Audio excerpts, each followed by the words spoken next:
भद्रकाल्यै नमो नित्यं सरस्वत्यै नमो नमः वेदाङ्गवेदान्ता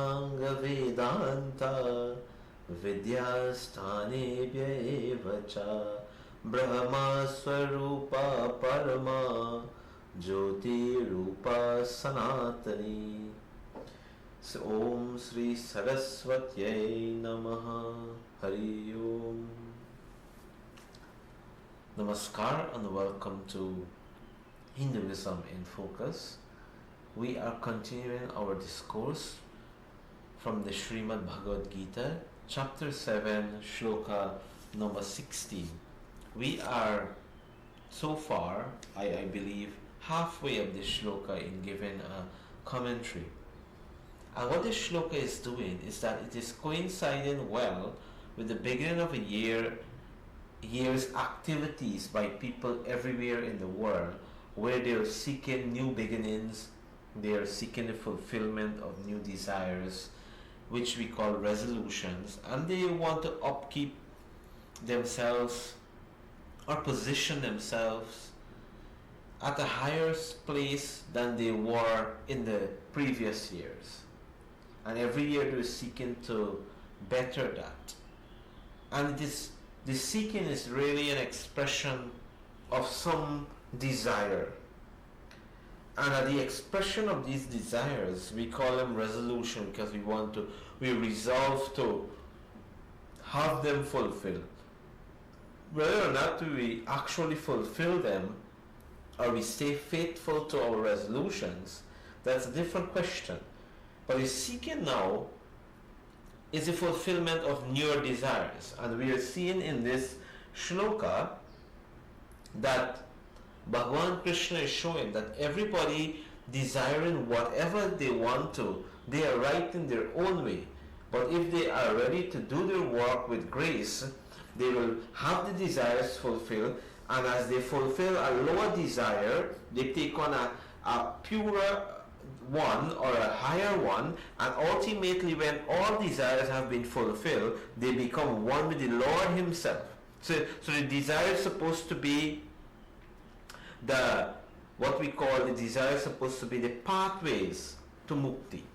But if the desire to the goal, which is mukti, but if the desires are seen as the goal, and this is a difference, there's a very thin line in examining this from the Hindu perspective, from the Shastra. And many times we go away with the wrong idea when we talk about not having desires and all of these things. It has to be properly contextualized in accordance to the scripture. So the desires have to be used as the means, not as the goal. It is when we take on desires as the goal, then we actually lose touch of the goal, which is mukti, which is Bhagavan. And that's why we are led astray in this world. For example, if a person says that their desire is to become the president of their country, so that they are now seeing their ultimate goal is to be the president. So whatever it takes, they will do to get there. And when they get there, they feel this is it, the goal has been achieved.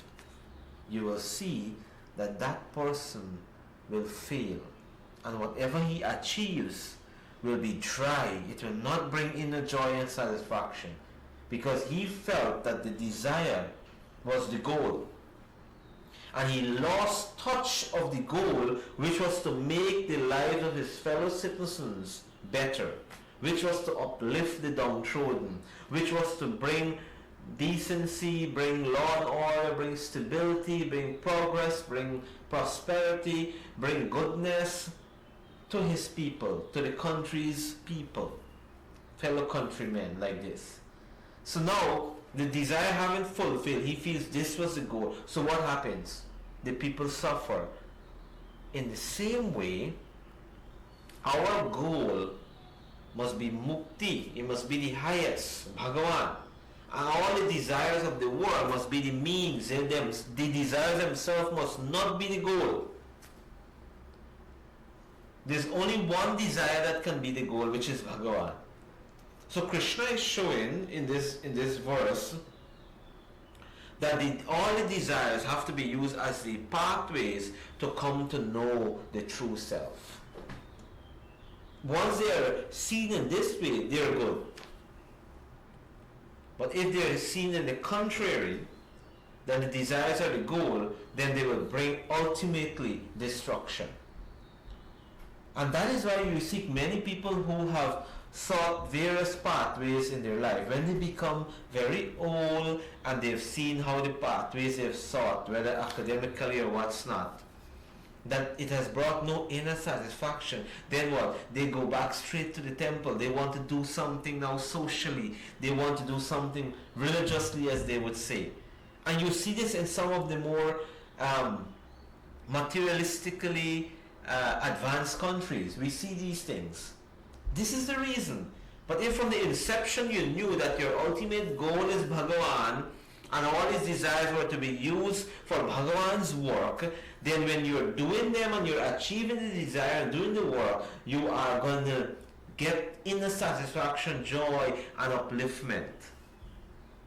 For example, if a doctor is treating a patient and he's doing this only for salary, not because of his ultimate desire of feeling good that I'm bringing relief to someone in pain, then that doctor will be dry. He will never feel uplifted and satisfied. It may appear that he is, but in deeper and honest self-examination, he's the most bitter and unsuccessful and dry, the driest person from within, like that.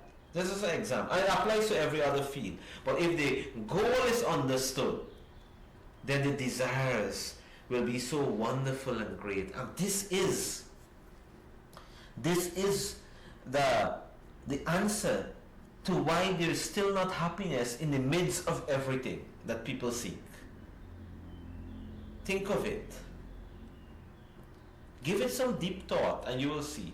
So here Krishna Bhagavan is saying that whatever the desires are, they are good. Every devotee, he says, every human, every person having a desire in a certain category, they are good in their own way. But these have to be properly Sanskritized, they have to be brought in the right context of the ultimate goal. So in the first two, we saw in the verse, those who are seeking relief from distress, from challenges, from difficulties, one. And two, those who are seeking knowledge. And number three now, we will see what Krishna says, this category of people. Let us take this shloka. Chaturvidha bhajante mam jana sukrito arjuna arto jajana surartharti janani cha bharatarshabha. Krishna says that of these four virtuous type of people who worship me, Arjun, the man in distress, the man seeking knowledge, and three, the man seeking wealth. So the wealth seekers, this comes back to ideally what we have said now. All wealth you're seeking through whatever career, investment, whatever it is, it must be done for the upliftment of the society. If it is hoarded for your personal upliftment, not realizing all of this has come through the grace of the Lord for a particular purpose, and it leads to selfishness, it leads to uncontrolled greed, it will bring destruction. Look, Ravana was perhaps the wealthiest person of his time, greatest emperor. His city was built of gold, literally, not figuratively. Such was Ravan. In fact, he conquered that city from Kubera, the celestial treasurer, to say. Such was Ravan's wealth. And he was ruling on basis of dharma. Everyone was prospering. He had anything possible. One day he is overcome by his greed, forgetting the purpose. He was a great bhakta of Lord Shiva. He was working for Shiva's bid only. one moment he forgot all of that, and he began to say, this is all mine, and I must have everything. So he begins to punish everyone. So he goes to the saints and asks them to pay taxes. The saints are not supposed to pay taxes. They live in a hermitage somewhere in the forest, seeking self-realization. People go to them for guidance spiritually. What tax they can pay? Like this. And we all know the story how it goes. And what ultimately, the rest is history, what ultimately became of Ravana and his empire? They all fell, didn't they? Battle was waged and Ramachandra had to bring down Ravana. This great Ravana, who thought he was invincible, unconquerable, he was brought down on the ground, literally. It meant that he brought self-destruction because he did not, he failed at some time to recognize the ultimate goal, and that all he was having, all the wealth he was seeking, was to attain that goal of Bhagavan, and was for a particular purpose. And so he failed, he fell, he brought self-destruction. So the wealth seekers are good, but they all have to understand that the desire for wealth is not the goal, it is the means. It is necessary, it should not be abandoned. It should be brought into the right frame of mind, the right attitude, right approach to Bhagavan. So but Krishna, that's why Krishna says, even the wealth seekers are virtuous. They lose their virtuous nature the moment the wealth seekers start to see the wealth as the goal and not as the means to the ultimate goal. And that is why, if you check, let's not talk about from a scriptural point of view now. See how the principles apply everywhere, even where the scripture is not honored. Even a big company in the world can go bankrupt when they begin to act contrary to the purpose that they were set up for. And let's say there's a big strike, what happens? So Krishna says, the third type, those who are seeking wealth, they too will achieve the wealth. But the wealth is not the goal, it is the means to the ultimate goal. But lastly, he says, Janani cha bharata shabha, that the person, the man imbued in wisdom, oh Bharata, he's the best. Who is this man imbued in wisdom?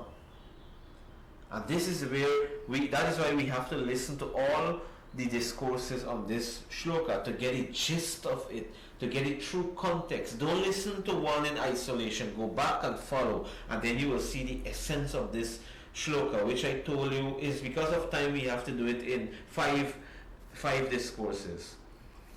I told you in the beginning that it's very popular for us, but it is intense, and the intensity has to somehow come to you, and that is why we're seeking to explore it in all or into a significant way, so that we understand clearly, or to an understandably level, the gist of this shloka.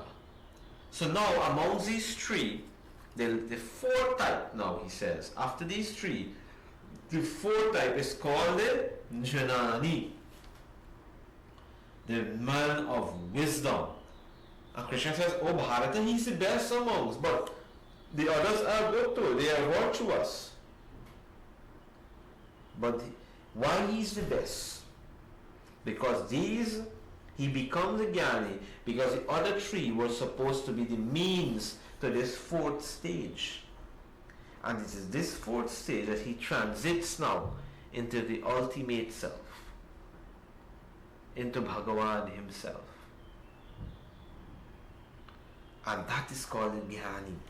Tomorrow when we meet, we will pick it up from here and we will see why this Janani, why this fourth type, the man of wisdom, is so much extolled. when we meet, we will continue from this point and we will conclude and put into true context this particular shloka of the 7th chapter. Until then, may grace of Divine Mother be with all of us. Jai Shri Ram.